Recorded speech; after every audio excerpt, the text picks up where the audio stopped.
I want you to put it out. Put some respect on it. Bitch, I'm on my mom's side. When you say my name, put some respect on it. I ain't playing with y'all. Put some respect on it. And I ain't gonna say it. And I ain't gonna say it no more. Listen, now I could have pulled up, put some respect on it, but that ain't. Hey, what's going on, y'all? What's going on? It's your boy Aaron Wiles Out TV coming to you with another video. I haven't gone live in a while, so sorry for that. Make sure y'all like, comment, and subscribe. Hey, Lemon Kush. Hey, Boo Boo. Make sure y'all like, comment, and subscribe. Make sure y'all join the membership. Make sure y'all get y'all memberships. Okay. I'm just getting ready because I literally just got in from work and I literally just started getting ready. So, you know, sometimes I take my time with these lives and not knowing that like I need to get my shit together. So, yeah. So what we're gonna do, by the way, let me just click a disclaimer, put up a disclaimer, child. Disclaimer, this video is just for entertainment purposes. Everything said in this video does not mean to hurt anyone. Enjoy, okay? So let's get into this freaking video today. Okay. So we're here talking about Monique. We're here to talk about Monique, her son, and you know, this very unfortunate this non-relationship that is going on. So as you know, that Monique did a viral interview on Club Shay Shay. Still, by the way, hate the name. So in the interview, she went on to talk about some things. And one of those things was her son. She talked about her son. All right. I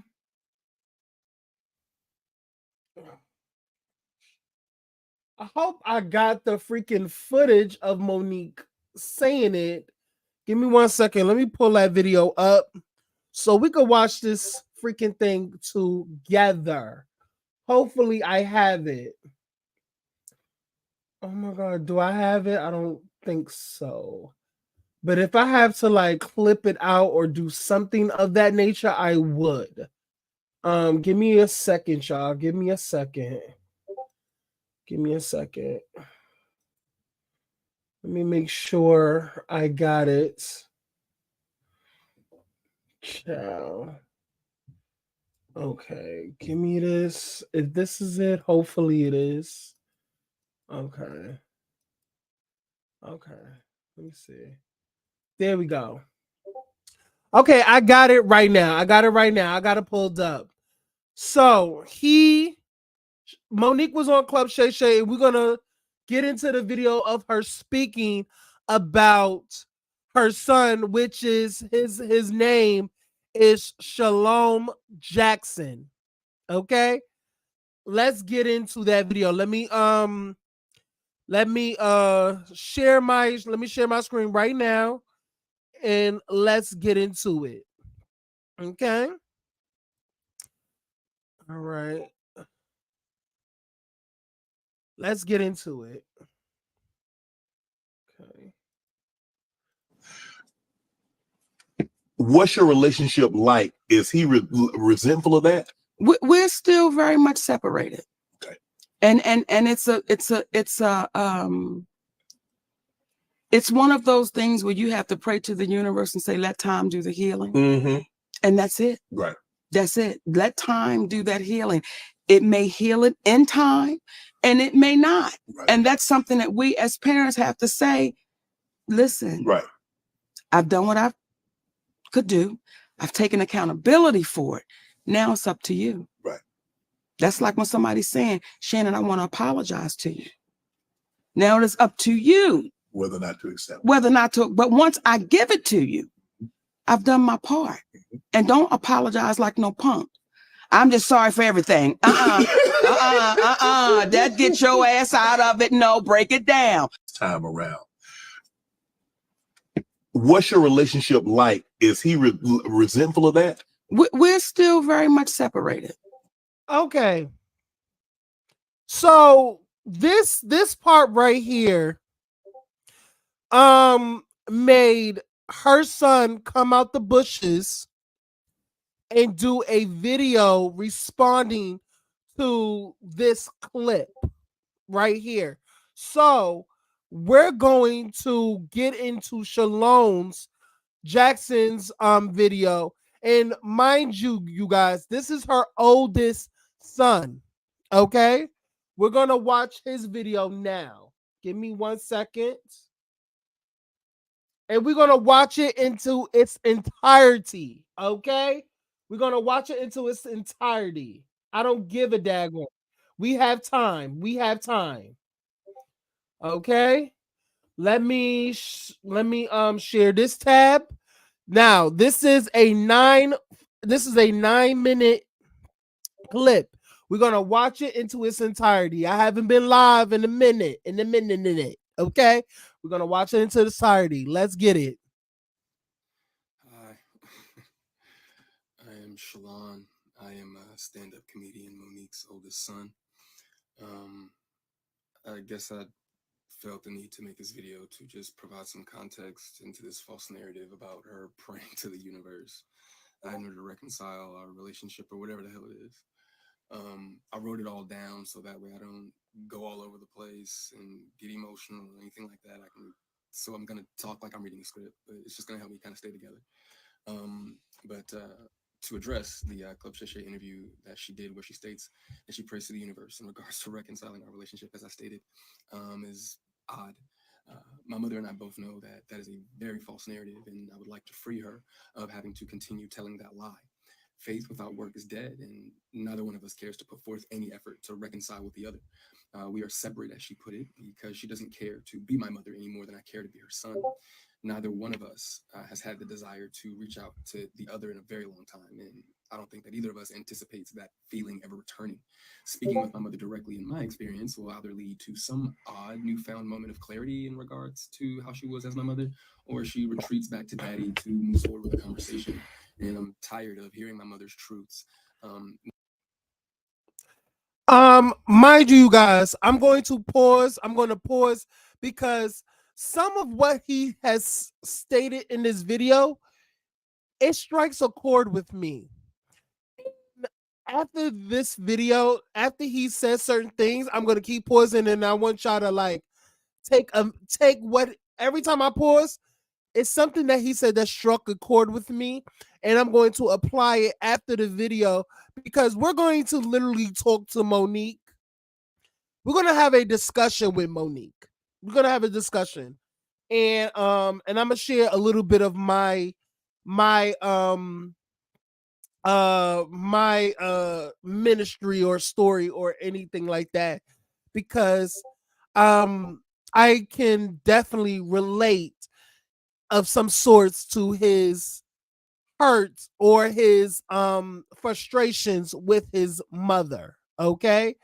Let's keep it going. Newsflash, I'm not sure if people know, but standing in your truth doesn't make you noble. I'm not sure if people are aware of that. But responding this way, I feel as though it allows me to say my piece uninterrupted. To those wondering, well, why say something now? Call it a form of therapy for me, I suppose. But when her daddy had intentionally stated that they have 3 sons, but his wife is on the internet talking about the 4th son in a video that has millions of views, that rubbed me the wrong way.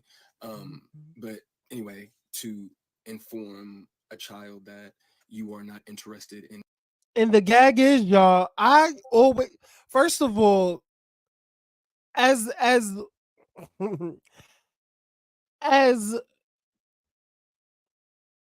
what am I trying to say? I'm trying to say, as I've come to know Monique and watch Monique, I've only thought that she had 2 children. And I always thought that she had only 2 children, and that was the twins. I never ever saw her with Shalone or the I think it's the second one. I think it was the second one because it's 4. She has 4 children. She has 4 children, he said. So Monique has the twins. That's the one that though the twins are the one that I think had the I think the Ebony or Essence cover. Do y'all remember that cover with the twins when she got pregnant with the twins? And she got them a cover with them and all that. So I never thought that she had more than 2 children. But shout out to Sean Davy for doing his due diligence and giving the information, because come to find out, um Shalone is the oldest. That came from a previous marriage. Shalone was her first son from her first marriage. Okay. They got divorced. And then Monique got married again. The second marriage was to Mark Jackson, and Mark Jackson adopted Shalone.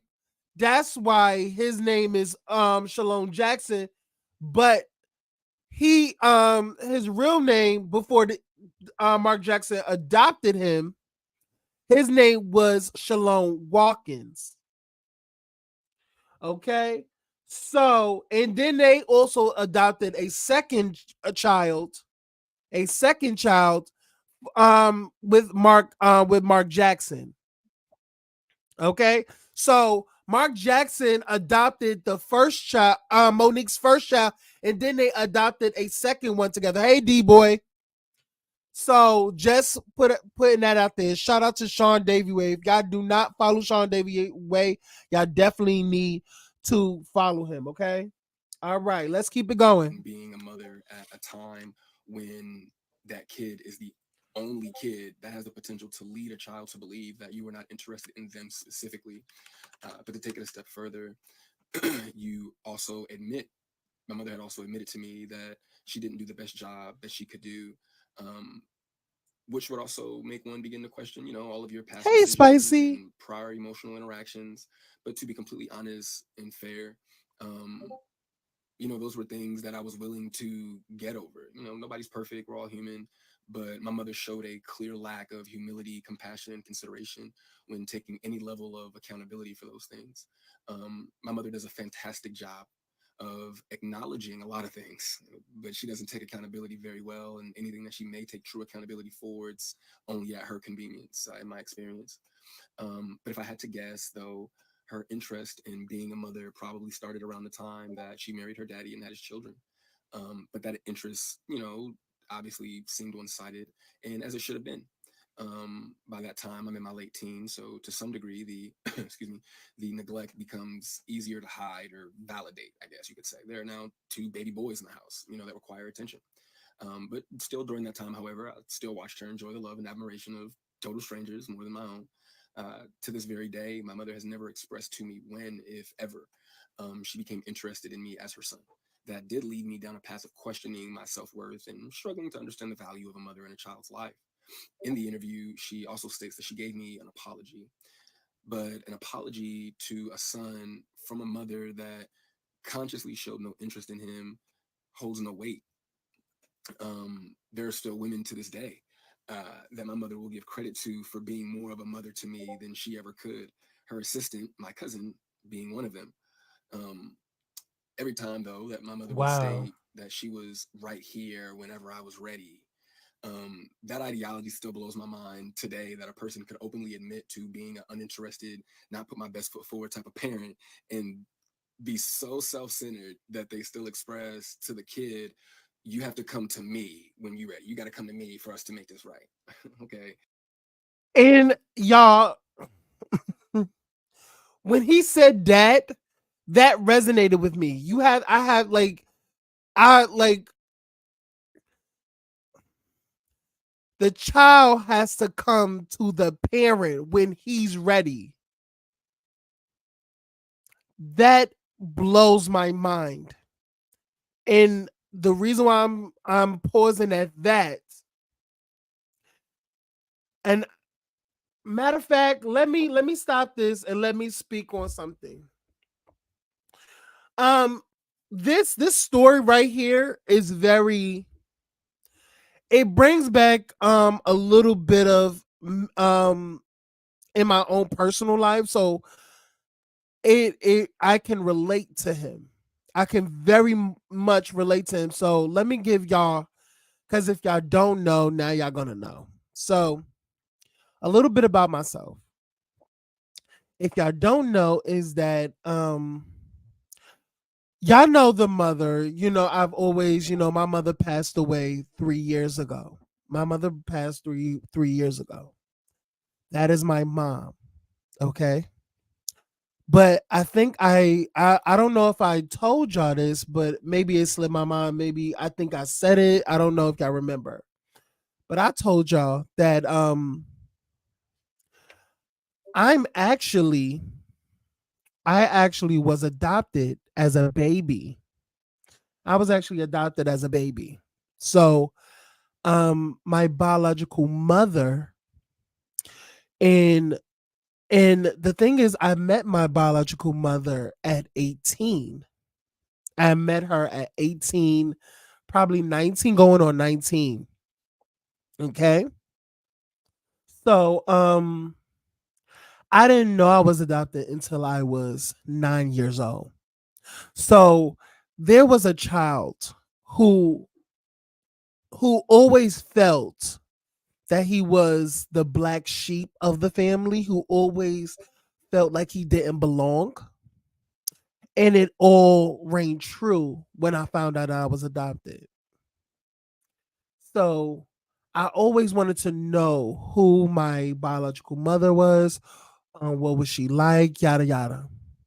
I got that opportunity to be in her presence at 17. No, I think it was 18 going on 19. Um and when I met her, it was happiness, and she told me things. She literally told me what happened from when I was born, how I was conceived, and why she gave me up. She gave me all that information. And I told her we're going to start anew, because I was at that age where, you know what? The past is the past. I got to see you now. Let's move forward. And let's try to build a relationship between us, because I am now 18. You know what I'm saying? I get to see some of my brothers and sisters, because I do have more brothers and sisters. Um it definitely hurted me. It definitely hurted me when I was always the one reaching out, and she never took forth the effort to call me, to check up on me. And this is a child telling her to, let's start anew. Let's move on from what we can't go back from. You know what I'm saying? You did what you did. I was in great hands. My mom took great care of me, loved me unconditionally until her passing. So I think a couple of years went by, no communication. It was like, damn, there's a son that you gave up years ago, and you still feel some resentment. And the thing is, y'all, she still felt some resentment from that years ago that she could have had me. And here's the thing that I always kind of like in the back of my head was like, what? Like, you have a son who is now 18. You haven't seen him since he was a baby. Now he's grown. You don't want some type of relationship with him or talk to him or go out with him, have drinks with him, anything like that. So I just stopped communicating. I stopped communicating. She stopped communicating because I felt like I felt like I'm the child. I'm the child that you gave up. I'm thinking that you would want to spend as much time or at least get to know my personality of some sorts, like, or see what I'm doing or talk to me, let's let's form something or a bond that we didn't have because of you gave me up at such a young age and a baby at that. But she never did. And what sealed the deal for me, what made me never want a relationship with her is because, and I felt like a little ounce of me really, a little part of me said, if she reached out, let me back up a little bit. When the day my mother was sick, and her health was declining, and unfortunately she passed. I went out with my little sister. Okay. And my little sister, she called my little sister on the phone, and my little sister told her that I'm having breakfast and brunch with my older brother, and that was me.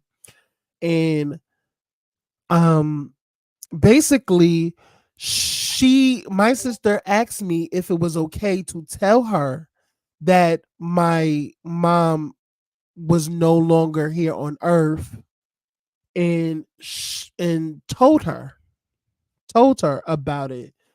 um that was a flag to her to send your condolences, at least attempt to make it right with a person, a son that has your blood that you gave up years ago. You gave up years ago. This was your moment to make right, because this son that is biologically yours does not have his mom no more. The mom that raised him, the mom that loved him, the mom that wiped the his scabs whenever he fell while running. She the mother that accepted me when I came out. All the things that you didn't do, that you couldn't do at that time. And I never held it against you. Never held it against her. But the mere fact that you did not send your condolences when my mother passed, you didn't call me, you didn't reach out to me. You basically was like, hey, you're gonna deal with it the best way you know how, and fuck you.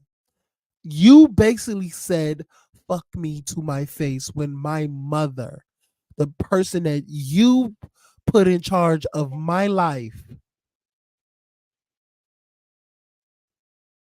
the person that you gave me to and whatever agency gave me to, and you agreed to it,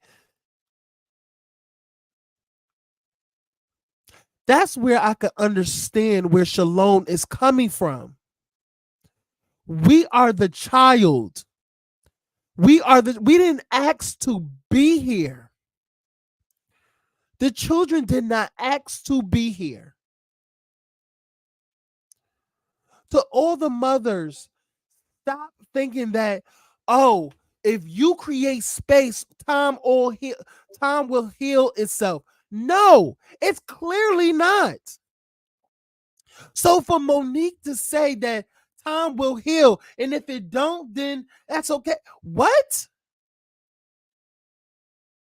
You are a horrible mother, a horrible human being, a horrible like, why do you even have kids in the first place? And to come to find out, he said it himself.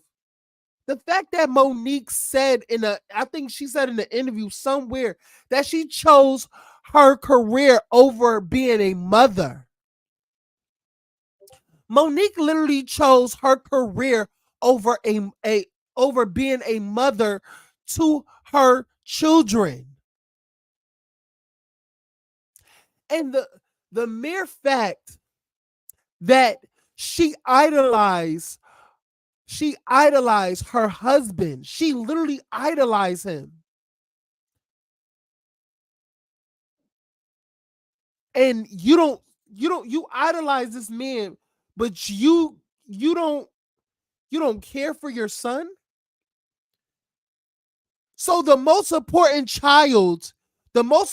children in your life right now is those twins? Because honestly, she only acknowledges the twins. She literally put her twins on a magazine. Because honestly, I only knew about the twins. I didn't know about that she had other children. And that's a problem. Like, it's giving Brian McKnight all over again. You're not even acknowledging your oldest kids. You only acknowledging kids in your present marriage. Why is that? It's because you so clingy and you so obsessed with daddy, aka Sydney, that you should be that the only person that you should be obsessed with is daddy and what comes from daddy. So if any kids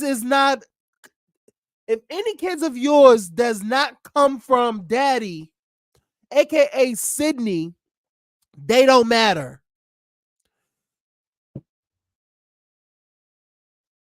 They are not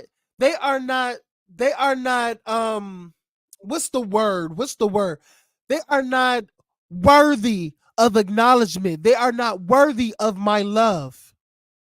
Because that's what it's giving. Those two boys that is not Monique's twins is not worthy because they do not come from daddy, aka Sydney, that taught her how to be a mother, a wife, and a woman. I find that to be very, very puzzling, strange, weird, and psychotic to me. That is psychotic. Anybody that agrees with Monique and is bashing Shalom's because Shalom is coming out, because no shade, y'all. Look at the comments. Let me show y'all the comments, because I went to some of the comments under the Jasmine Brand and Shade Room. Look at the comments. Give me 1 second, because I'm gonna show y'all something. Give me 1 second.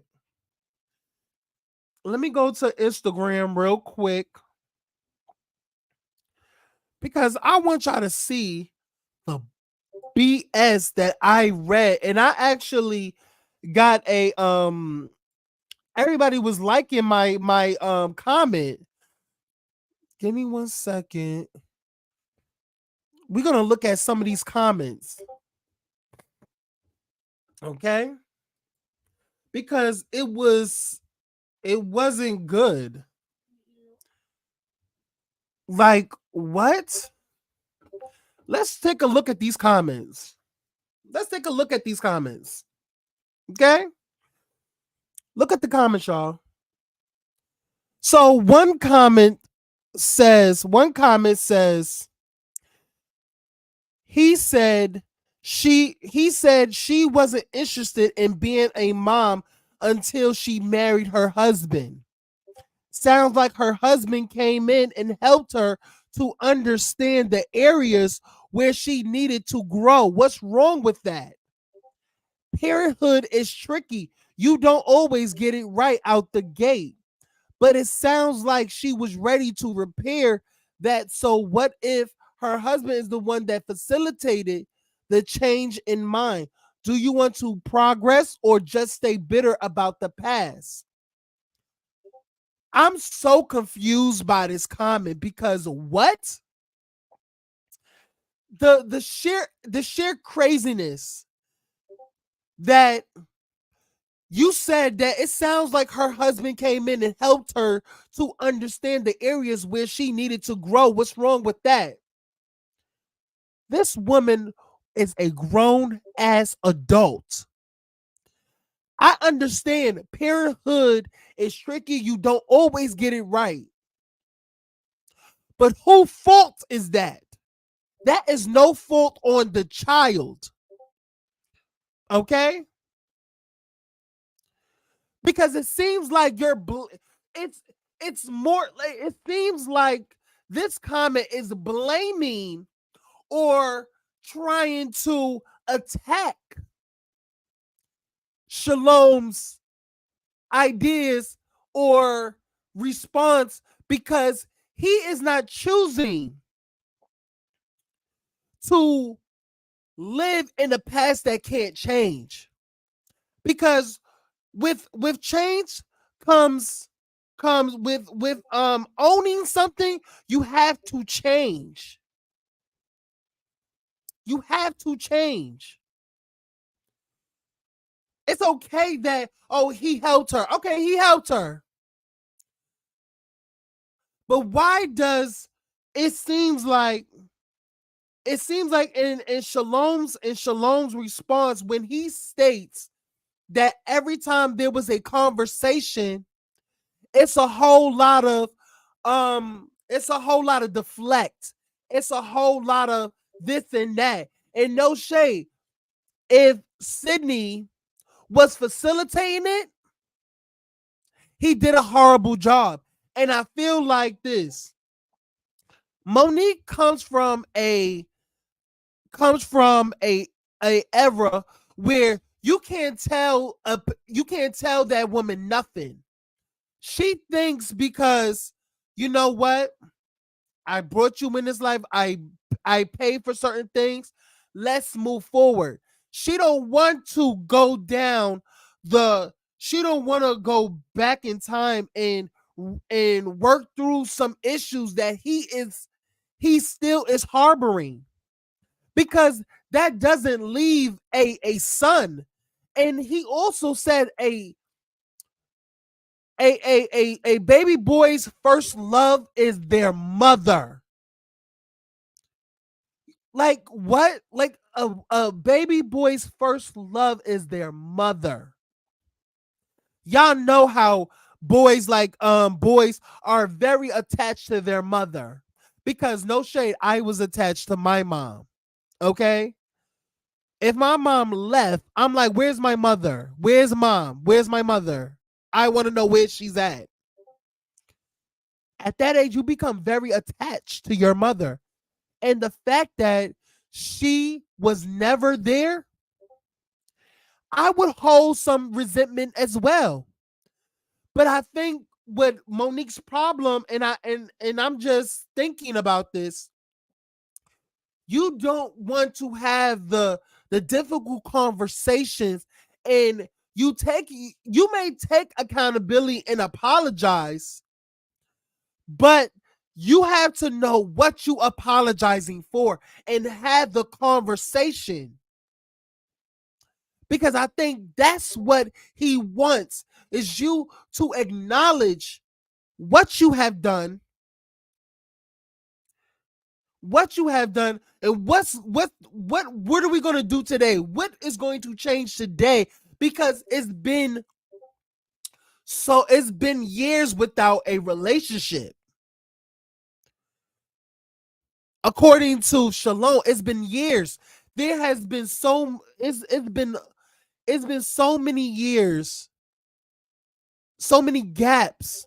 Whereas he had other mothers, he had another mother figure in your assistant, his cousin, that was more of a mother to him than you. You may want to rekindle something or this, but if you really want to rekindle something, y'all need to go to therapy and actually sit down and have the real hard conversation with your son, because that's trauma right there. And as a kid, and as a 32-year adult, I can say proudly that even though I'm over it, there's still part of me that would love to have a relationship with my biological mother. But I just know that it will never happen. And I feel like that's where Shalom is at. He knows that Monique is one of those mothers, and she grew up in the era where she really don't want to have the hard-hitting conversation. And if she does want to go there and have the hard-hitting questions, there's some things that Shalom is going to bring up, and it's probably going to be too tough for Monique to get a handle of. And that's where Sydney is going to come in and be like, Mo, we don't need to have that conversation. Let's go, baby. Come on. Sydney will probably stop that conversation because it's going too far. He'll probably be like,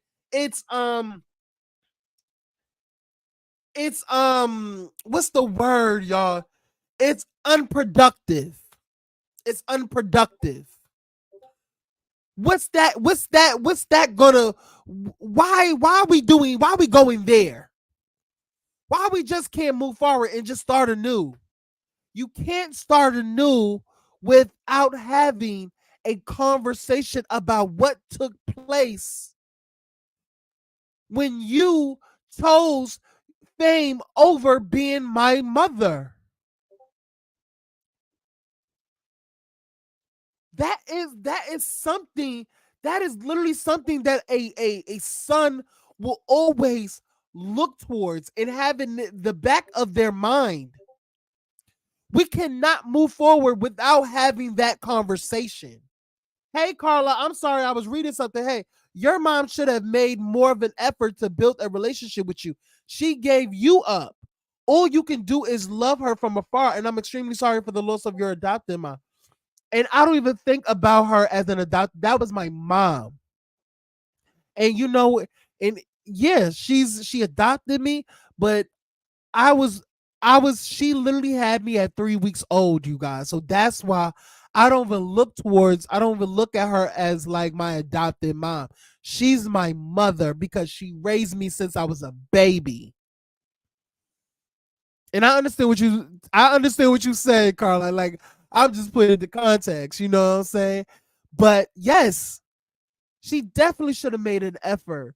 And the thing is, Monique thinks that he should make the move first. It's like, what ideology a woman who is smart as Monique is would think that, you know what, time will heal itself. It's been enough time and it still hasn't healed itself. Parents have to make the first move. Stop thinking that it's on the children to come first. Stop doing that. Because it seems like you don't give a fuck about our feelings. You don't give a fuck about our existence. You don't give a fuck about our feelings. You don't give a fuck about how it's traumatic for us. You know what I'm saying? We're not saying that no parent is perfect. No parent is perfect. Because my mother sure wasn't. But listen, she damn sure was better than some of these mothers out here. She was a better mother than Monique is to Shalom.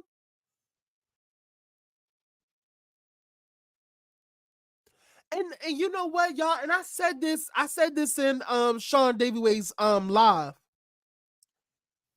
Let's just think about it. Let's think about it this way. Let's think about it. Monique, and this is not giving her grace. This is not giving her grace. Monique has came from failed marriages and family trauma.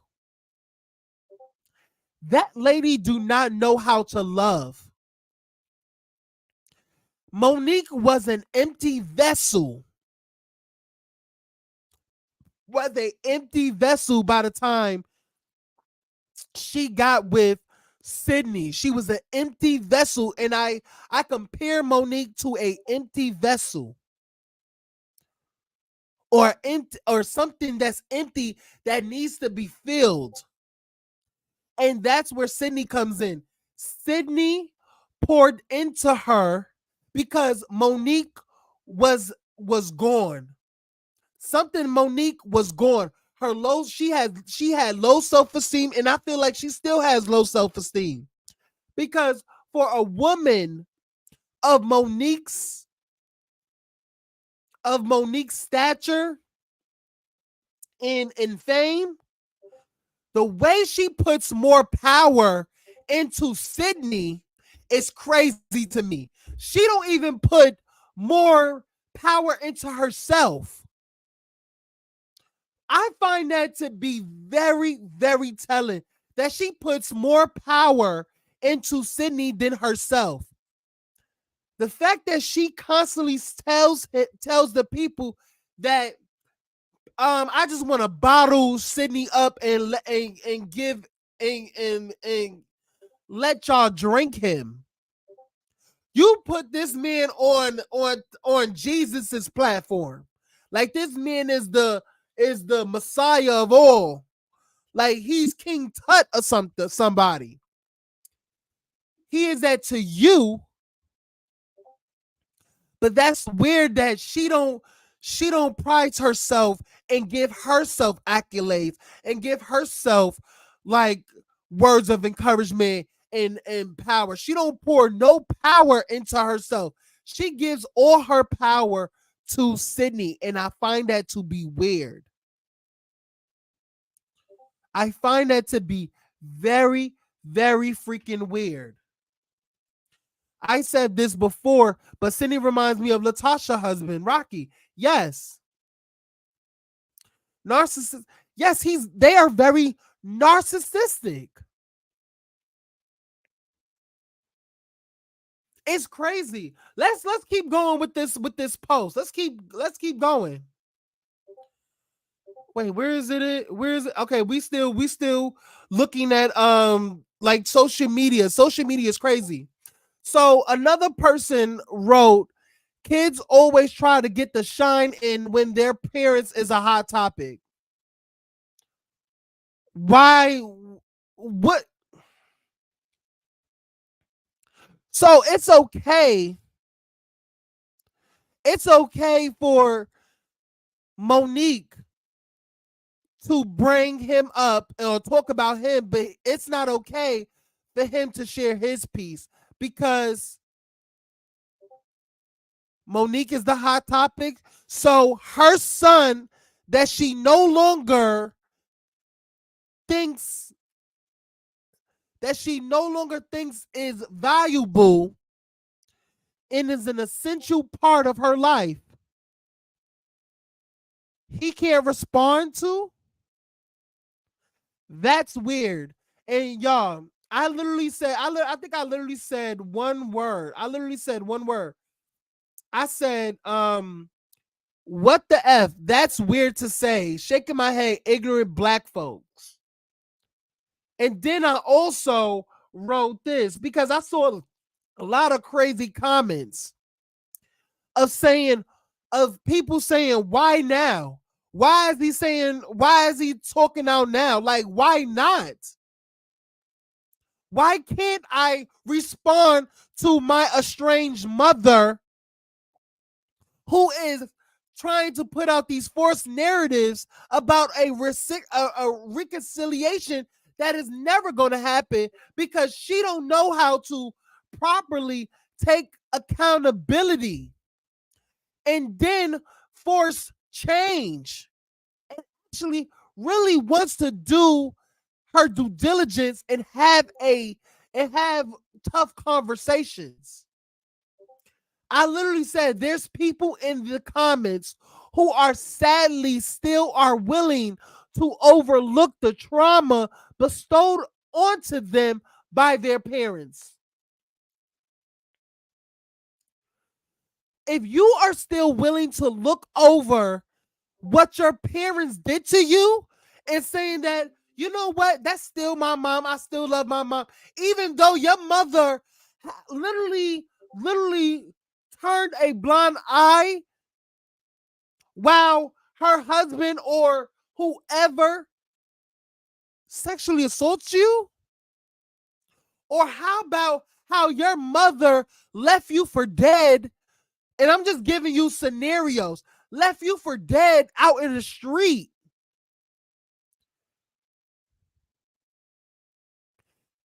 And you still want to say, oh, that's my mom. Do y'all remember? Perfect example. Brooke Shields, perfect example, you guys. Brooke Shields and Drew Sidora. No, not Drew Sidora. Drew Barrymore. Both of their mothers put them in situations as young as kids, totally traumatic situations. Those two still to this day make excuses for their mother's behavior because that's their mom. You only get one mother. You only get this. It's not okay. I don't give a damn if your mom, if your mother had it tough, or first of all, freak all that. Once you have a kid, your duty is to protect, nourish, teach that child and protect that child. That child did not ask to be here. And this is what the kids need to understand. I don't give a daggone if you're over 30, over 20, over 40. I don't care what age you are. Trauma still goes on because it has to do with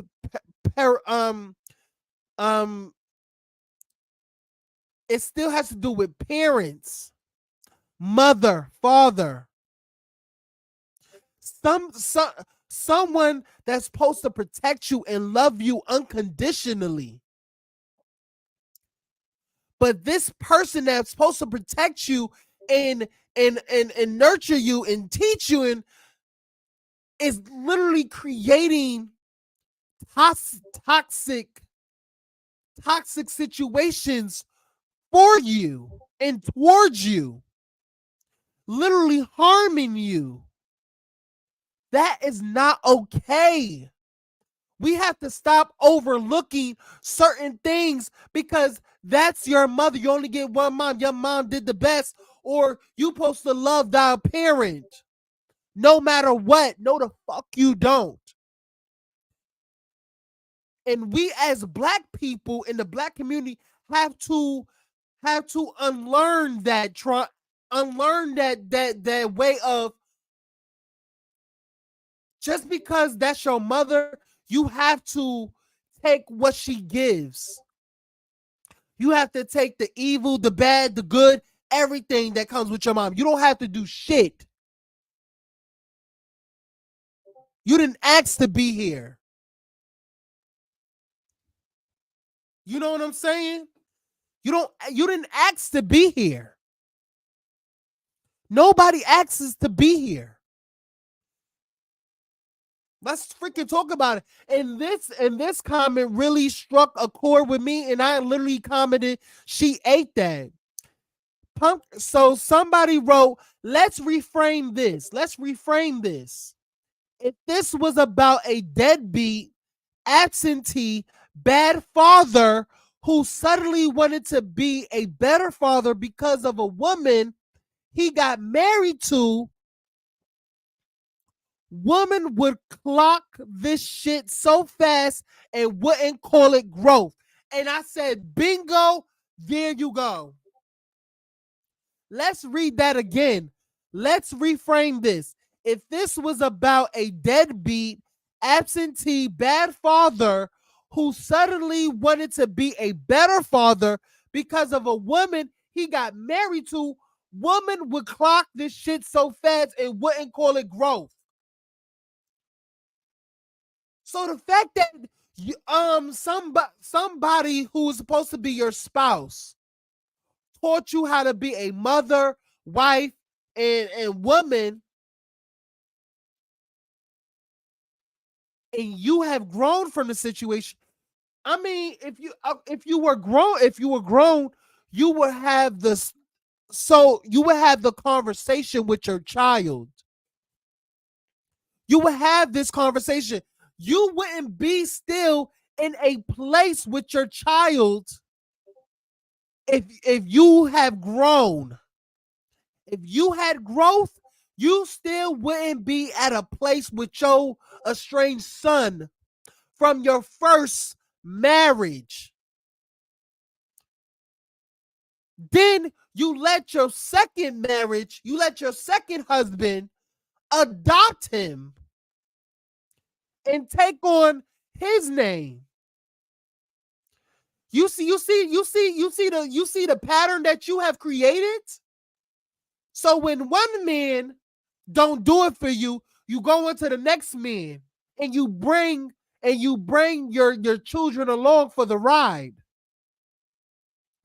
So when the second husband don't pour anything to you, basically the relationship flatlines. Then you go into your next marriage, which is daddy, Mr. Sydney, and now you become filled because he has taught you. He has poured into you, showed you unconditional love, poured into you, taught you some things. You literally said, you know what? Because this man taught me everything. You looked over at your previous kids and said, well, you know what? This time, we should part because I already found a man to pour into me, and y'all are no longer useful. You literally told your previous kids that they are no longer useful.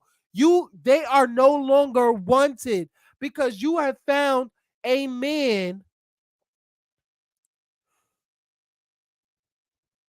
that literally taught you how to be a woman, which is completely weird to me.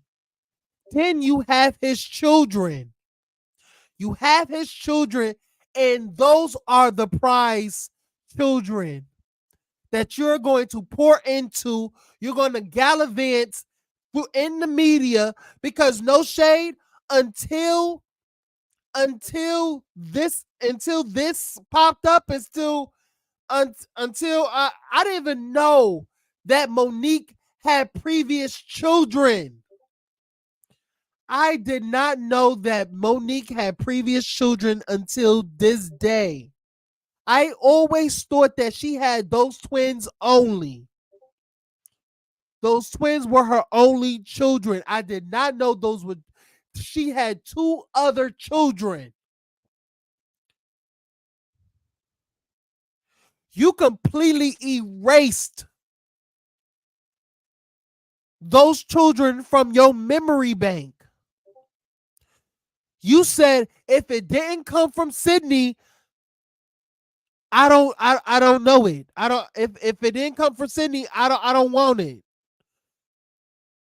I don't have no recollection of previous kids because my soul, my everything, my king, my daddy, the person that raised me, showed me the way. These twins that I had for him is my only offspring. That's what you said. That's what you literally said. Which is completely disgusting to me. We all have been through trauma and we try to cope as much as we can. Experiencing trauma from someone you love and trust is the worst. Shalom has every right to respond to his mother. And yes, I definitely agree, Carla. Lemon Kush. The fact that she calls her husband daddy is mad weird to me. It's weird to everybody. It's literally the fact that she gives him more power and pours more positive affirmations into him. Like the whole interview is like every freaking interview that she does, she literally puts him on a pedestal. And literally pours, literally, basically, she is the coach that will literally, like, honestly, Monique is the type of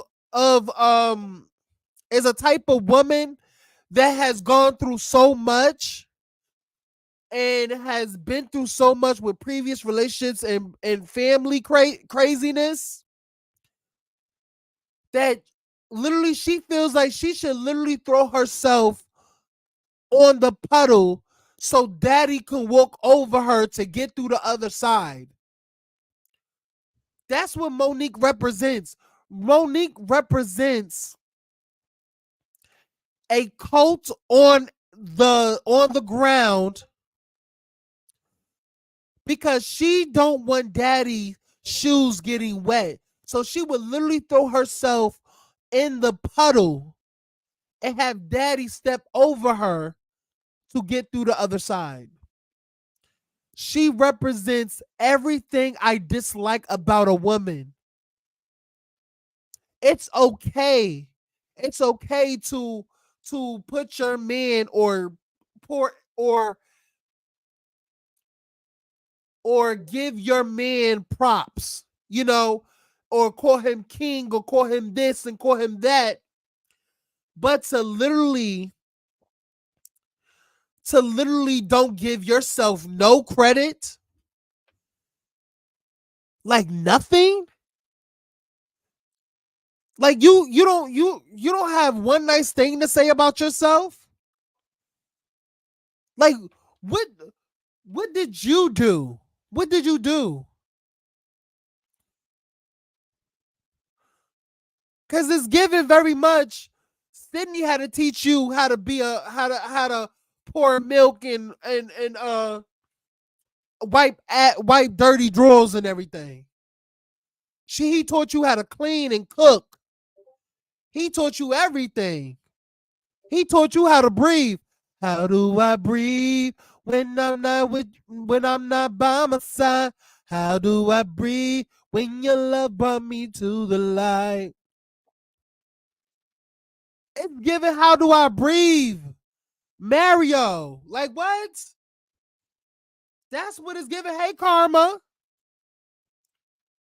Like, can you literally breathe without daddy?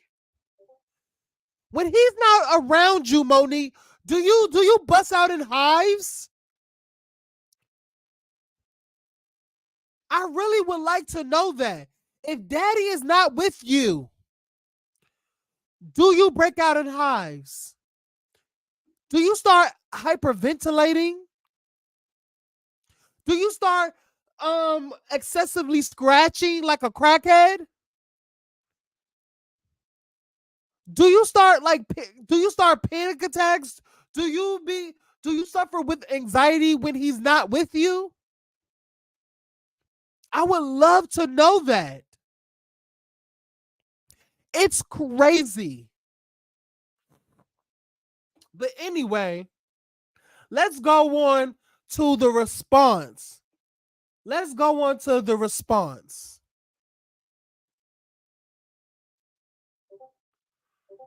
Let's go on to the response. Matter of fact, let's go back to him talking more about his relationship with his mother. Let's do that. But I'm not sure what my mother could possibly think that she has shown me in the past or have for me now that's not money, goodness gracious, that would make me want to come to her or whatever those feelings are supposed to be. That's for the people in the background that thinks him speaking out, he wants money. Yeah.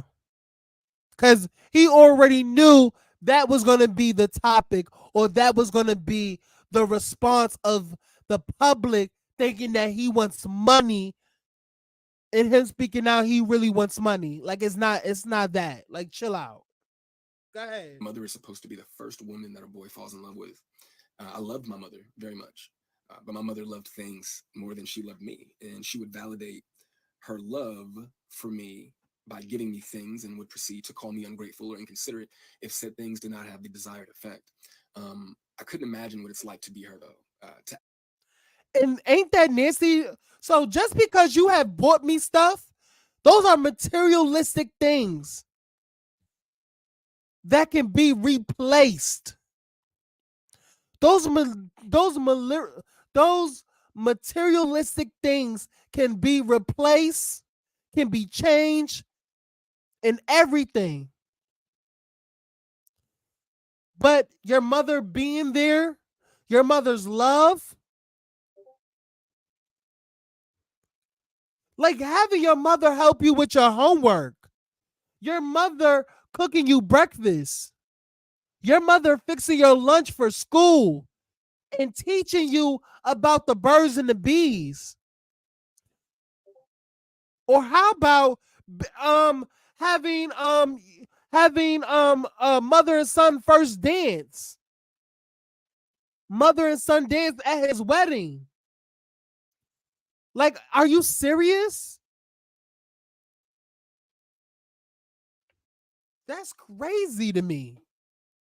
Let's keep it going. Ask God for what you want, and then he gives you what you need, though, only for you to ignore it and have the audacity to ask God for something else. And I'm glad I don't. I'm glad I didn't do that. And when he told you no, you went to the universe instead. By no means, though, do I want to give off any type of an impression that I am a victim of anything. That's not the case. As you can see, I'm smiling from ear to ear. I'm alive. I'm happy. I'm a dad. I'm healthy, I think. I drink a lot of water. I'm getting over a cold now. I still have my days just like everybody else. And, there were a few things that she did teach me along the way. I did learn how not to love from my mother. I also learned to make sure that I never lose so much of who I am that I have to validate it through another person. And though I feel as that's definitely a shot, because the fact that you pour more love into Sydney than yourself, or also your children that you have abandoned and has been estranged for years, it's crazy to me. No shade, she talk about Sydney more than she talk about her twins. Let's keep it going. though, in hindsight, I think she did it reluctantly. I do appreciate my mother, for showing me what the top of the mountain looks like. You know what I'm saying? It did give me perspective on what hard work and dedication can get you, but I don't want something like that at the cost of giving up something that I created. I don't want it that bad. And speaking of creations, I genuinely, truly, I really did want my mother to have a relationship with my daughter. I even fought through those intrusive thoughts that were, if she wasn't interested in you, what makes you think she's going to be interested in your kid? But it took my mother no time at all to prove that those intrusive thoughts were correct. But what I can say, good for her, the universe did, bless her with 3 other sons, and God willing, I'm sure that one of them, all 3 of them are adults now. So I'm sure that one of them, God willing, if not all 3 of them, will make her the grandmother that she wants to be. I still look forward, to that moment for her. But overall, when it comes to the boys, though, I am happy that whenever they do hear me talk, sorry, my phone did something weird, but whenever they hear me talk, they don't know what it is. They can't relate to what it is that I'm saying. My experience with my mother is not their experience with our mother. So my prayer for her and them is that they continue to see her the way that they see her now. I do also want to make sure that I say thank you to my mother for giving me life. Without that moment in time, I wouldn't have had my little one. But outside of that moment, there isn't anything that either of us has to offer the other. In my opinion, it's a waste of God's time and the universe's time for praying for something that you were not willing to put forth any effort to obtain. Putting the work into becoming Monique is more important to my mother than being my mother. And I do not believe that it was never about her being there and waiting for me, but it was supposed to be about me being there and waiting for her. My mother's value had reached such a low point in my life that I no longer found it necessary to either want to wait for her or even go to her. But like I said, man, I'm super grateful that she has the opportunity to do it all over again. I'm happy for her. I hope the Cat Williams tour goes well, but the narrative that she prays for us to reconcile is a false narrative. It's not real, not appreciated if she stops saying stuff like that. He ate that last part. And you know what? I have to commend him because this is much nicer. He was very respectful. Very respectful. He didn't curse her out. He actually acknowledged what she has given to him, gave her kudos, but actually stood on business. Like, the narrative of us ever having a reconciliation is literally close to never. And no shade, I think he is comfortable in that. And I think he has I think at any age it's still hurtful to know that your mother wants nothing to do with you, honestly, and likes to put out false narratives and saying that it will heal, but it's literally not. It will never happen. You know what I'm saying? And it's like Shalom's responding could be a cry for love or help from his mother. No. And I don't even think that. Because if it was, it wouldn't be as nice as he's putting it. Honestly, I think he is at a peaceful. He has. I feel like Shalom has reached his level, and like, you know what? I can't keep seeking for something that will never be there. You know that your mother will never change. She will never truly give you what you are seeking. And she thinks because she has said sorry or took accountability, but it's much more than that. And the fact is, your son is saying that it's so much more than just taking accountability or apologizing. Because without change in said actions, are you really growing? Are you really sorry? Are you really taking accountability? And I think he has thought about it, sat on it enough time has passed where he had sat in his thoughts, come to a resolution. And he has said, and I bet he has said it to himself, and said, and I bet you, and this is just me just thinking that he's like a spiritual person. He gives me spiritual. He has definitely came to terms where their relationship is right now. He has definitely come to terms that this will never ever change because Monique has not changed. And he is fine with it. He is fine with knowing that his daughter will never know her grandmother. Like the fact that his daughter and his mother will never have a relationship. And the fact that he has come to terms with that and is okay with that, I think everything is just, it's just, let it be. Let it be. And I think because of him saying, I think him coming out saying his piece was like, stop the false narratives. Let me stop it for you. Let me stop it at your tracks. We will never have a reconciliation. Let me stop this for you because you're putting out there in the interview. Let me help you out, mother. We will never have a relationship with one another. I'm telling you publicly, because this is the first time he has ever came out and said anything. And she probably said it on multiple interviews before this one, but this one is just the one that's gone viral. Them other interviews probably, them other interviews probably like, nobody knows, like it's probably old or whatever. But this one, he was like, you know what? I'm grown. I'm old enough. I have a daughter of my own.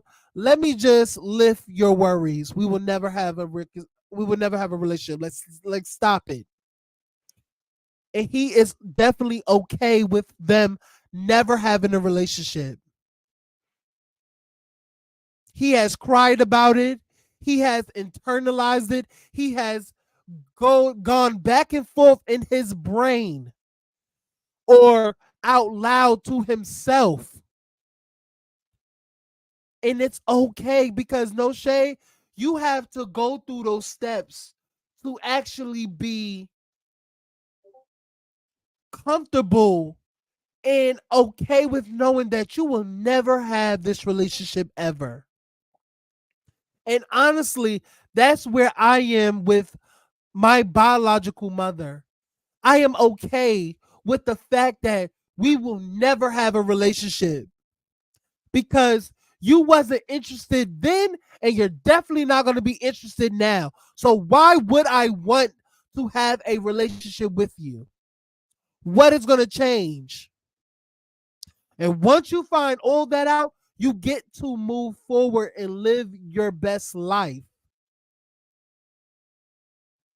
You get to live your best life. No shade. The best apology is change behavior. Yes, Spicy. The best apology is change behavior. And she's not willing to change. She's willing to just get over it. It's water under the bridge. She's not willing to open up them closets and actually talk about it. Let's sit in this dirt. Let's sit in this dirt. Let's wallow around it. Let's talk about it. Why was it so important for you to say fuck your kids and you know and said, you know what? I want to be a star. Fuck your kids. You were so worried about being a star, then you literally said fuck your kids. And no shade. Let's also talk about she said fuck her kids twice. Monique, you literally said fuck your kids twice. You said fuck your kids when you said that you chose fame over your kids. And then the second time you said fuck your kids is when you got with Sydney. The day you got with Sydney is you said fuck those kids because they're not of Sydney's. They're not Sydney's kids. What I'm gonna do is I'm gonna have Sydney's kids and we're gonna focus on these children. Fuck them other children because they are not Sydney's. How can you move forward when you literally said fuck them kids twice? First of all you got to do is say fuck me once. You know what? I will never talk to you again. I will never talk to you again. I would never deal with you. I would never call you. If you were dying on the street, I would literally walk over you. If you was on fire, I wouldn't even give you my last drop of vitamin water. Okay? I wouldn't even pee on you. Because if you say fuck me, no, baby, it's fuck you. How can a mother say fuck you to a child that didn't ask to be on this planet? That child did not ask to be here. You brought him into this world. He's your responsibility. So because you met another piece of dick and you're obsessed with that piece of dick and the fact that that dick has not procreated and created those kids, you saying fuck those kids? No, fuck you. And hopefully your marriage with Sydney outweighs. Because if y'all ever divorce, I hope the next person that you become obsessed with, you won't say fuck those twins. And honestly, if you say fuck those twins, they are grown. So I don't know if they're gonna care or not, but I don't know. But I hope you don't say fuck them twins. I hope you don't do that. Monique needs to stop putting Sydney on the pedestal. She will not. She will never stop putting Sydney on the pedestal. She will never. Y'all, let's get into Monique's response to her son's video. Let's get into that. Okay. So Sydney and Monique was on IG Live and they addressed her oldest son's comments. Okay. Let's get into it. With your father, where you spoke ill to him, not to mention spoke ill to your mother, but somehow your mother and father and I all have a loving relationship and communicate back and forth because of the love that we have for you.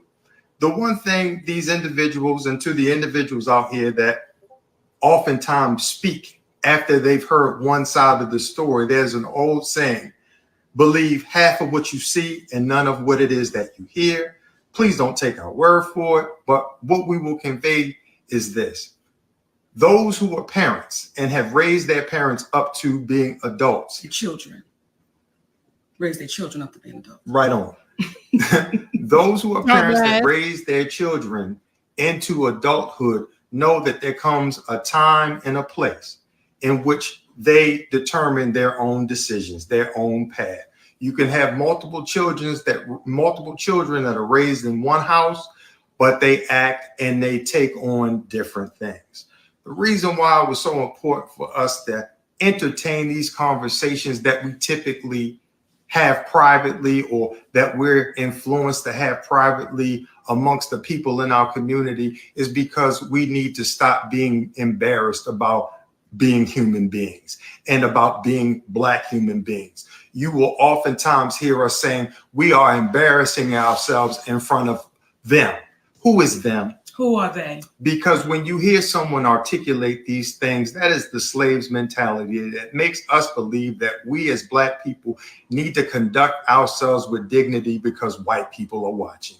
You should conduct yourself with dignity because the spirit of you is watching. Come on. But we need to have these conversations out loud and taboo because we have a finite period of time together here on this earth.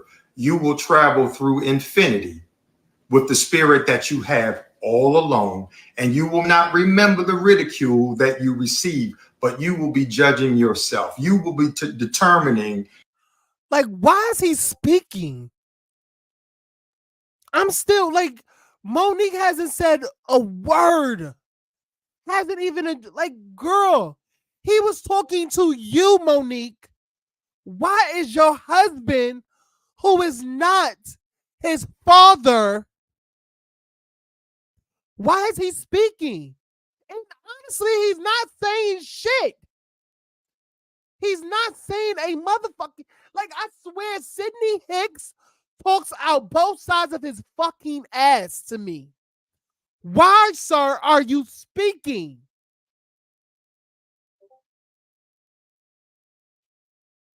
Monique, blink twice, blink. Why do I feel like Monique is being abused and she's not talking about it? That girl, I swear to fuck God, Sydney is pulling her strings. She is pulling. I never, like, girl, why are you not speaking on your son's? You should be addressing your son. That is your son. Sydney shouldn't even be talking. Why is he talking? Shut him up. Ugh. For the rest of your life, which way that you go as you have thus far. So this conversation is about speaking directly to what situations are. And many people oftentimes, when they are presented with an issue, they stay quiet, they hide, they disappear. And what we're saying is that's not who we are, because what you cannot do is you cannot trick an honest person. Come on. You can demean, you can say whatever you want to say about them negatively, but what will happen is truth has a way of standing the test of time. I forgot to have my phone to read the last text message that I gave to you, Shalon, where I told you about the understanding of how you are speaking to a woman and how you as a man and how you perceive things may be completely different from how your wife, how your mother, how. So what I'm understanding is Mr. Sidney Hicks.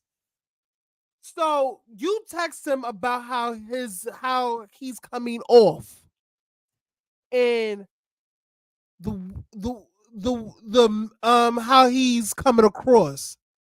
So in my mind, what that says is that they have had conversations where he has gotten loud or at least disrespectful with your wife, which honestly, it's going to happen. Feelings and emotions are going to be heightened because Monique is the one that gave him up. Monique is the one that abandoned him. You can't tell that man how to feel or how to say things or how to come across because there are feelings. Let that man express himself.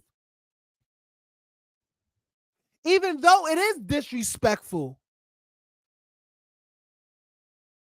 But what your wife has done,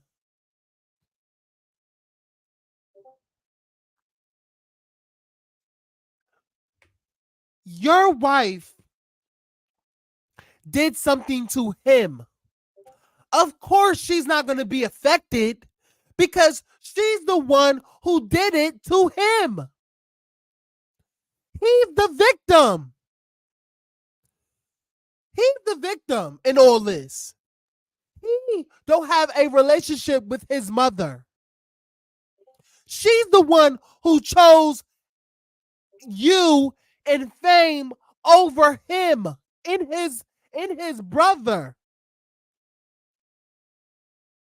Let's talk about it. What? This is not the time to be saying that, oh, I can't have emotions or I can't express myself the way I know how to because, oh, I'm coming across because I'm cursing or I have these feelings. Let him have it. He's within his right to feel the way he feels. And I think with this mentality, this old school mentality, you're not supposed to, raise your voice or you're not supposed to curse at your elder or your parents. No, fuck that. You hurt me. I'm going to express myself. And what older people choose to do, they tend to, you know what? I don't think this conversation is productive. I'm going to walk away. So every time he expresses himself and he gets a little bit agitated because you're not listening, you walks away. And that's what it's giving to me. Every time that a tough subject is brought up and he starts to express himself, and then y'all go into territory that you probably don't want to speak about, you cut him off, and that pisses him off. And he said that the reason he don't want to be cut off, and that's what people tends to do when they're in the wrong. You cut that person off while expressing themselves. So you, Sydney, and Monique would cut him off when he is expressing himself. And that's why he tends to get irate and frustrated, and he starts to use profanity or he tends to disrespect you because why are you cutting him off in a conversation that you put forth? Or even if he put forth, he is still expressing himself. So you get to talk and express yourself, and then he does too. Because the emotion is still there, he tends to overexert himself. You cut him off. That is not okay. Black girls getting their shit together. He learned the disrespect from his mother. It's not even about disrespect because I don't think he is disrespectful. What is disrespectful is that those two idiots that are sitting down right now in this video would cut him off when he starts to get his point across. Because no shade, y'all, like when I tell you, when I be expressing myself and I get loud, because sometimes when I express myself, when I'm in like a discussion, like I'm gonna give y'all an example. There was a time me and my sister disagreed on something. Now, my sister didn't like the way I handle it, and I didn't like the way my sister handled it. We had a conversation. My sister was not listening to what I was conveying to her. And the more she didn't understand, and I was trying to convey to her, she started twisting my words and started putting it against me. And that made me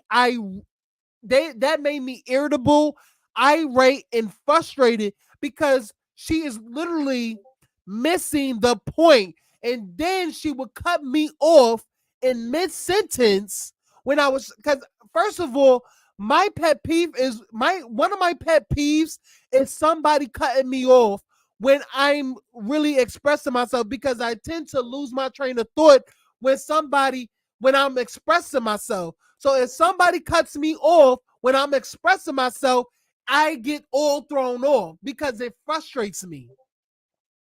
And I'm trying to find the perfect words to make you understand what transpired. Why did I do this? And why did I do this? Why did I say this? And what and this is what happened.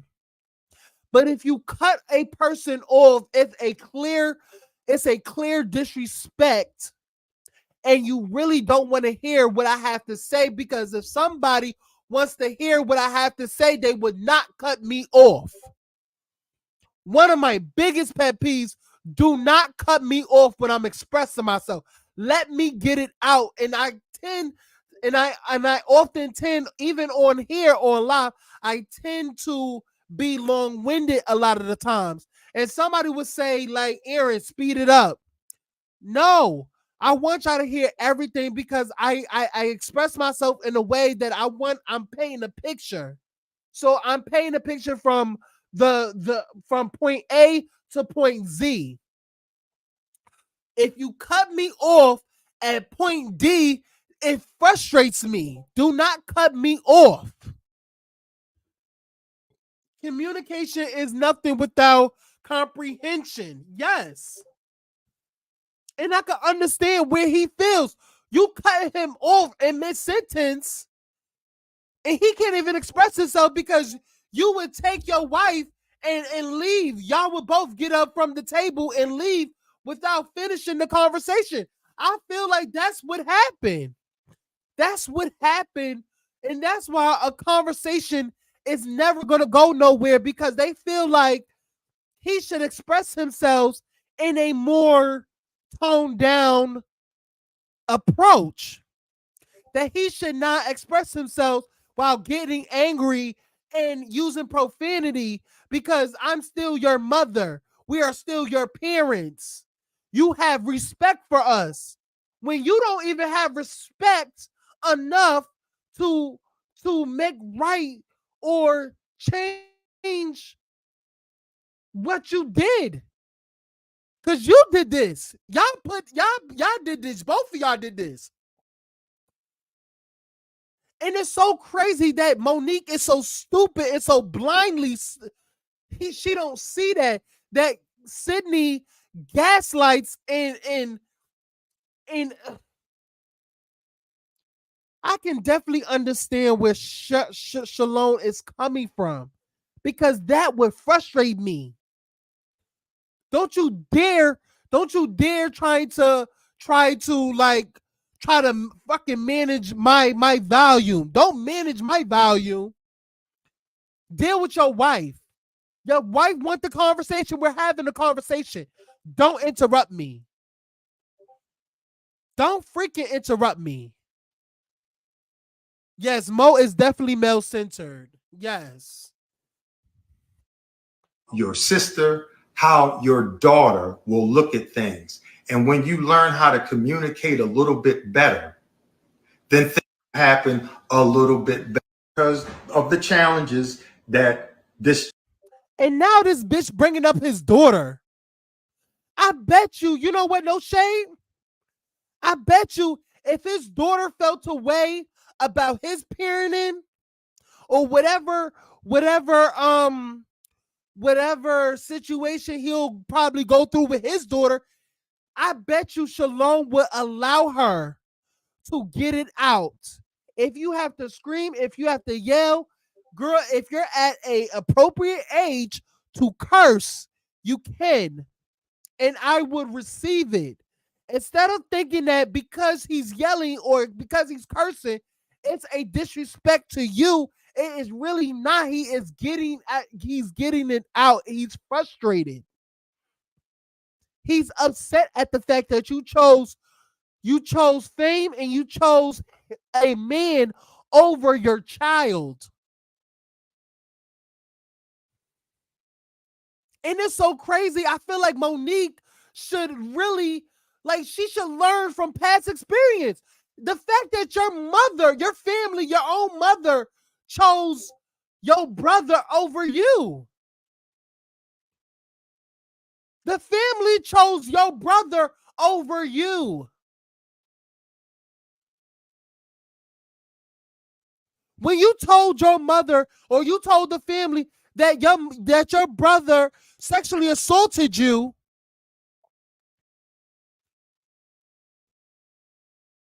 and the mere fact that your family did not stick up for you or did not have your back in that instant and did not believe you, that frustrated you, right? That frustrated you. That angered you.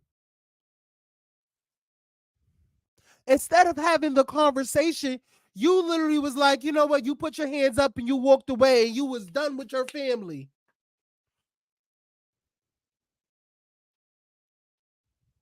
I feel like you should literally learn from past experience and not do that.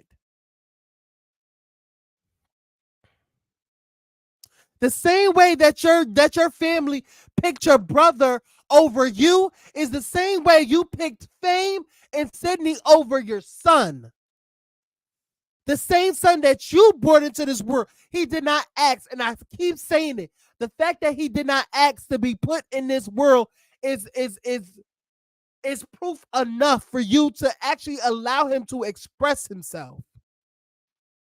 When I tell y'all, I want to punch the fuck out of Sydney because he is literally trying it right now.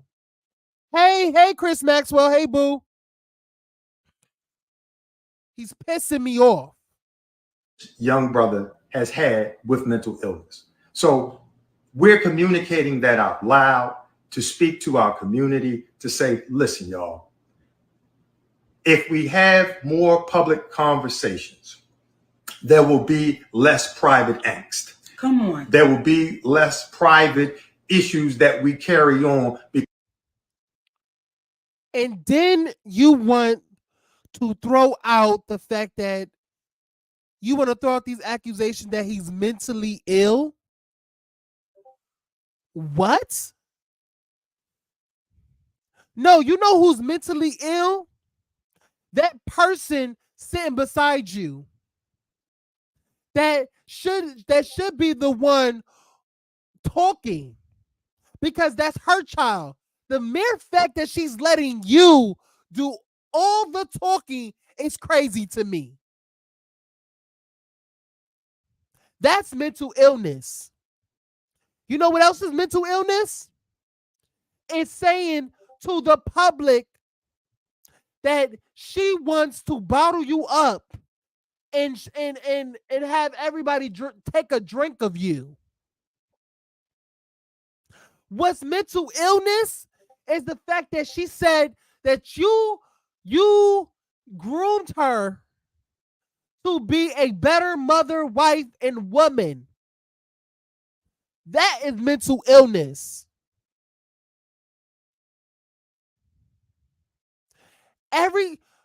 When I tell you Monique do not even have a brain. She is a doll at this point. She is a breathing doll. And on her back, it says property of Sydney Hicks. I bet you every time that she wakes up, Sydney Hicks have to motherfucking wind her up. Wind her up. So she could start her day. That is Sydney's. Monique is Sydney's personal doll that Sydney has to wind up every time. It's giving abuse. It's giving abuse. It's giving trauma. It's giving Monique, blank twice if you need help. The fact that she is allowing this. The fact that she's okay with this and saying amen and all this. You're trash, Monique. You're trash. You are a disgusting person, a disgusting mother. You are a deadbeat. You're a deadbeat. You're a nasty individual. And I feel sorry for your future kids. For your, matter of fact, not your future kids, your future grandchildren. because the fact that she will teach her grandchildren how to respect and put their men or their wife on a pedestal, or or either girl, if she had a granddaughter, she would tell her granddaughter how to put her men on pedestals. Let that man teach you how to be a woman. Teach you how to be a mom. Teach you how to be a wife.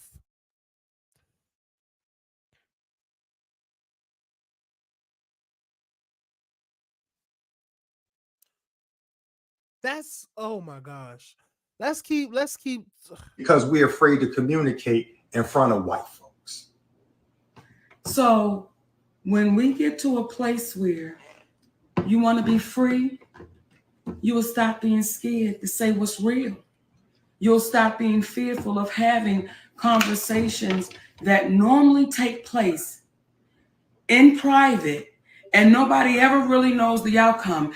You have with your father where you spoke ill to him.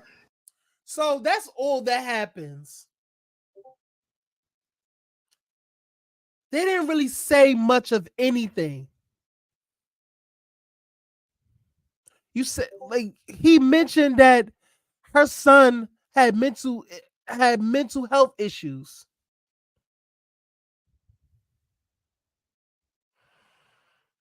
What?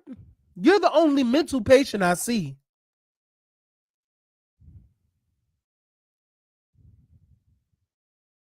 Literally, Sydney spoke more in this video than Monique. Monique ain't get a full sentence out. In this video, literally cut off. When your husband speaks, you look at the fucking ground. And then when he made a mistake, you can tell that it was hard for her to even correct him. Because normally he would slap the shit out of her when she corrects him. She was so hesitant in correcting him because he made an error.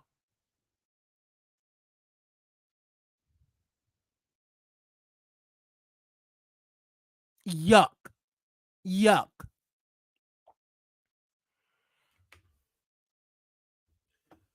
Honestly, I don't know if Shalom is going to respond. I hope he don't, because it's literally a lost cause. He shouldn't respond because this is what they're going to do.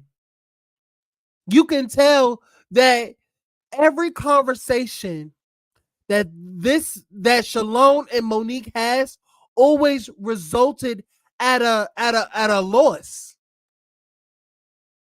She don't understand. She's not listening.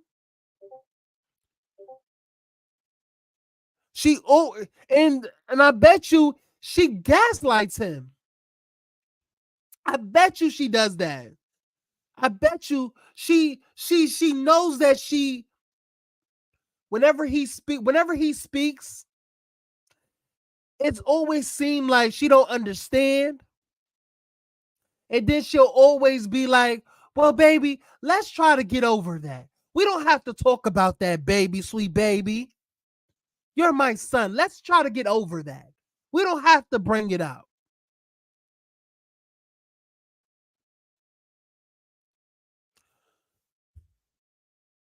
Why not bring it up? If we can't have a tough discussion and speak on things that has not been spoken about, then how can we truly move forward if we're not going to have these conversations?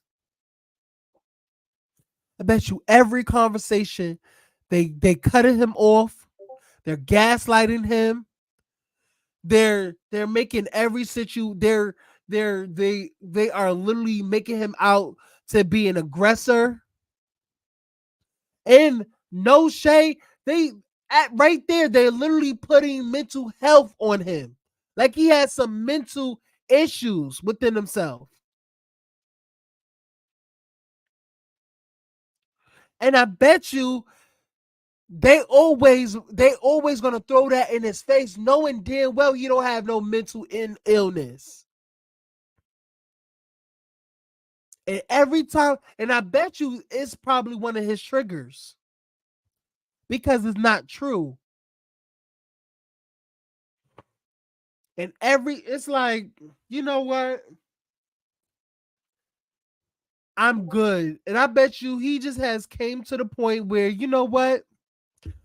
He don't even call her mom. She call her Monique. He probably calls her Monique. Don't even call her mom. Listen, Monique,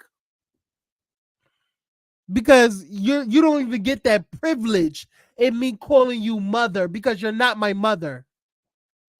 You're not my mother. You're not my mom. You're not mommy. You're not nothing to me. All you are is a person that sends me stuff or gives me money. Money and materialistic things don't equate to being a mother or a parent. So, okay, send me the money. I'll take it. Never does that mean I'm moving forward with you. Thank you for the money. Thank you for the clothes. I'm never saying thank you. Because for what? For what? It's something that you're supposed to do. But anyway, I like the fact that Shalom has reached a point that, you know what? I'm okay. I am so fine in not having a relationship with you. Shout out to Salone for not being disrespectful in his video, giving her props. Even though you're well into your right to drag that bitch for filth, to drag Monique back to the pits of hell, okay? To call her nothing but all the fat, funky B words, all stink P words. You know what I'm saying? Like, curse her clear the out. You are well into your right to lay her down. Okay? Lay her out.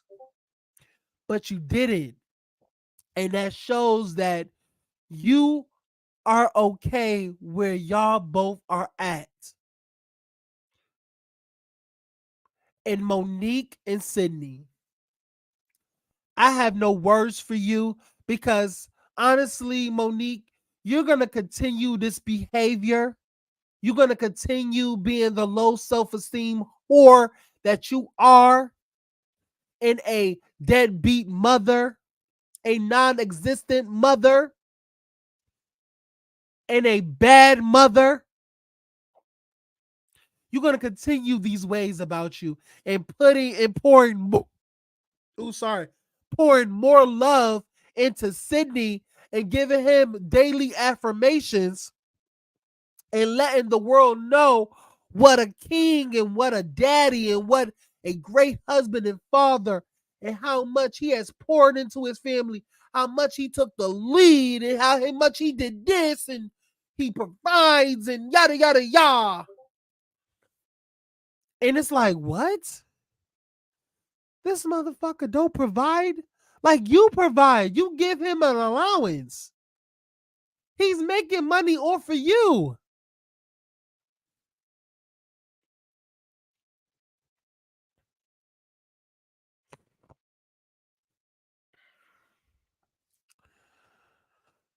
I'm Team Shalom.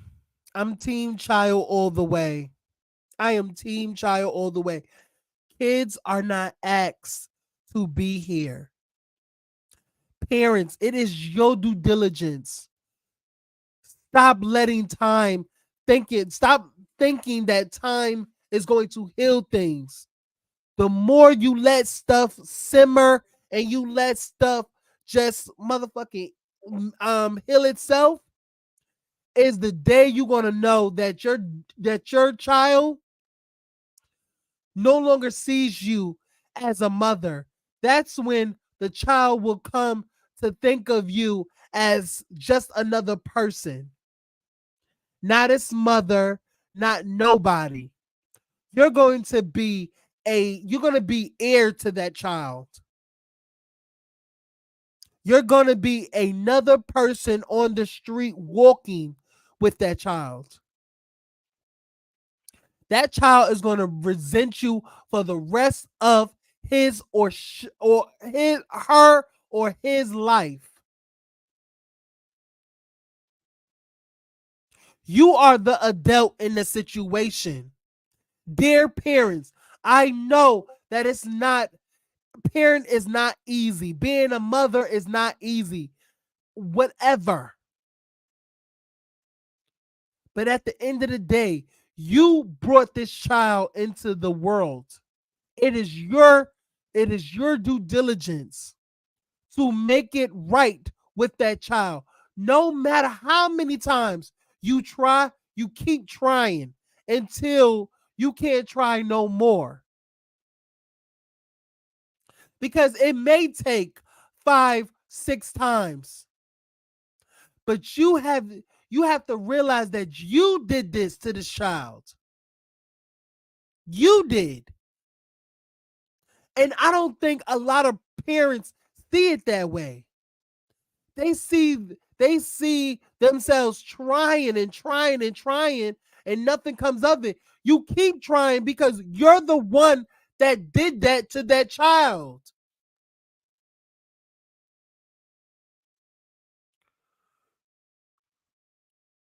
Let that child know that you're putting forth the effort, that you want to seek therapy, or you want to create an open dialogue.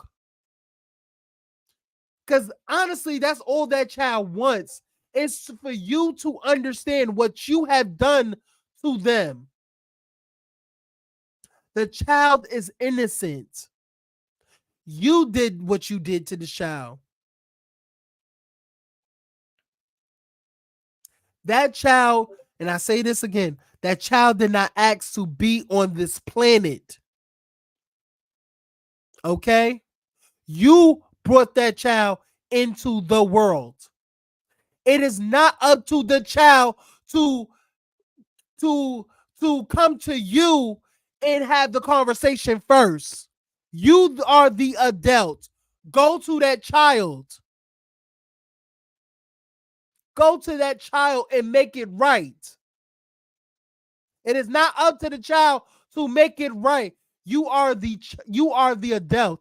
And I don't give a damn if that child is 20, 30, 40, 50, 60, nothing. If you want a relationship with that child, you go to that child and make it right. And that's where I'm going to end it on this. I'm going to end it on that. I want everybody to like, comment, and subscribe to my channel. I want y'all to get the memberships, okay? The memberships, join the memberships, okay? There's going to be a lot of content. I'm going to do a lot of more videos. Don't ever wonder like, oh, he's going to do more content. I'm doing more content, okay? So thank y'all for coming through and rocking out with me. Thank you to everybody in the chat. Thank you to Spicy, Chris, Black Girl getting their shit together, Karma, Carla, D-Boy, Lemon Kush. Shout out to y'all. Shout out to y'all. Love y'all down. Make sure y'all get y'all memberships, okay? And like, comment, and subscribe. Click that notification bell to be notified whenever I go live. Share this video. Okay. Live for y'all. Thank y'all and have a good night. Thank you, Living Good. Get y'all memberships, okay? All right. Later, y'all.